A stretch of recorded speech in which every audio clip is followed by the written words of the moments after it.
What does the Force look like in Star Wars RPG, and how do Force powers work? Welcome to the Tabletop Empire. My name is Nate, and the Force is kind of a weird thing in Star Wars RPG. The amount of stuff for the Force and Force powers and Force sensitivity is going to vary depending on which rulebook you're playing out of. Force and Destiny, by far, has the most information here and most content, whereas Edge of the Empire and Age of Rebellion have a lot less content in general. However, there's still enough there if you maybe do want to play a Force-sensitive character out of those books. So one expectation I want to dampen right before we start: Jedi in this game are not like the prequel trilogy Jedi. The power level is going to be more similar to the original trilogy. At the start of the game, you may be like Luke in A New Hope, barely understanding or able to use the Force. And by the end of your campaign, you may be as powerful as Return of the Jedi Luke. Depending on the length of the campaign, though that comparison won't 100% be accurate, but I hope it gets the general idea and expectation across. If you are interested in Jedi Knight level play or Clone Wars era, there are source books available, and the Force and Destiny GM kit has bonus rules for Jedi Knight play. Though I've never seen them, I've never played them, I cannot speak to those special rules and how they work. So a lot of this video is based out of Force and Destiny, but I will cover the other two books for what doesn't overlap. One final note: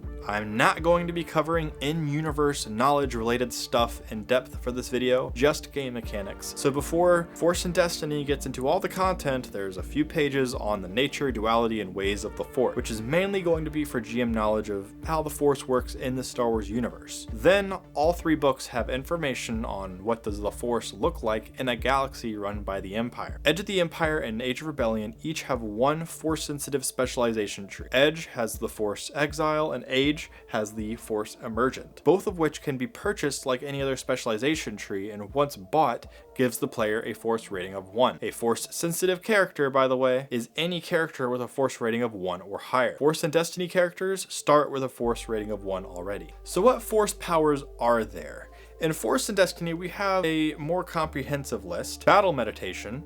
Use this to support your allies in battle and help them generate more successes in their checks. Bind. Restrain an enemy from moving. Enhance. Improve your physical capabilities. Foresee. See what is and what will be. Heal/harm. Will either heal an ally or sap energy from a foe. Influence, aka the Jedi mind trick. Misdirect. Create illusions. Move, which is moving objects with the Force. Protect/unleash. Either protect yourself and allies or unleash power blasts on your enemies. Seek. The Force leads the way to something lost or forgotten.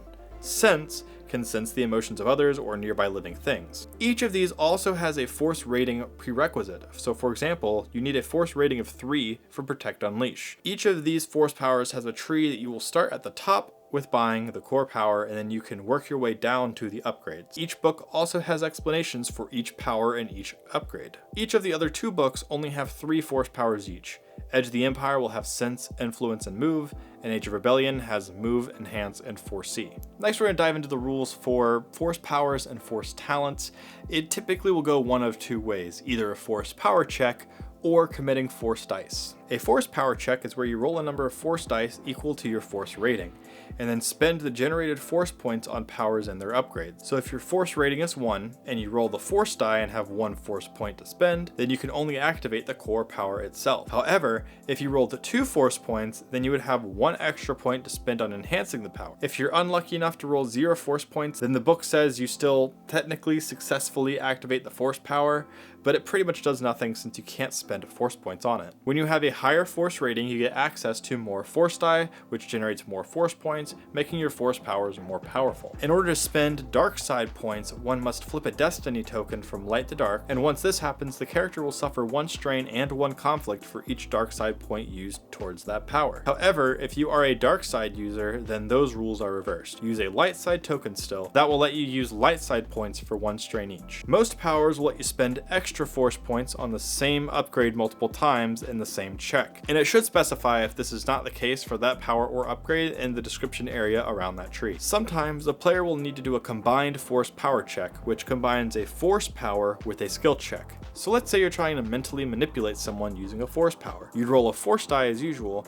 but you'd also roll that skill check associated with that power. You will need at least 1 uncanceled success and enough Force points to activate the power to succeed at the action. Generally, the power will specify when it calls for a combined Force power check, as well as what opposed skill to roll. During these combined checks, the player will roll the force die at the same time as the rest of the dice, and then needs to decide which force points to spend before interpreting results of the rest of the dice pool. And then the other way to use force powers is committing force dice. This is for powers that have ongoing effects and last until the player chooses to end it. The player will commit the specified number of force die to whichever force power calls for it, and those force die become unavailable to that player until they're uncommitted, which is considered an incidental. A player may also not spend more force die than their force rating, and it should be noted that a player cannot commit to the same power twice at the same time. As far as I can find, the book doesn't say what it takes to commit a force die as far as action versus incidental, but I always play it as it costs an action to focus your character and commit that force die, or the player character does their preparation before the combat starts. However, like I said, I couldn't find that information. Check the comments, maybe somebody else knows. Otherwise, GMs just do it however you feel like it. Let me know down in the comments below if you have any questions, and as always, if this video was helpful, please do me a favor and blast that like button. It really helps us out. Next week, we're going to be skipping over to chapter 12, which is enemies and adversaries, and it'll be the last video in our beginner's guide series. You can find a link to that full series down in the description below, or using a card in one of the top corners. Thank you so much for watching. I will see you guys in the next one, but until then, and as always, may the force be with you.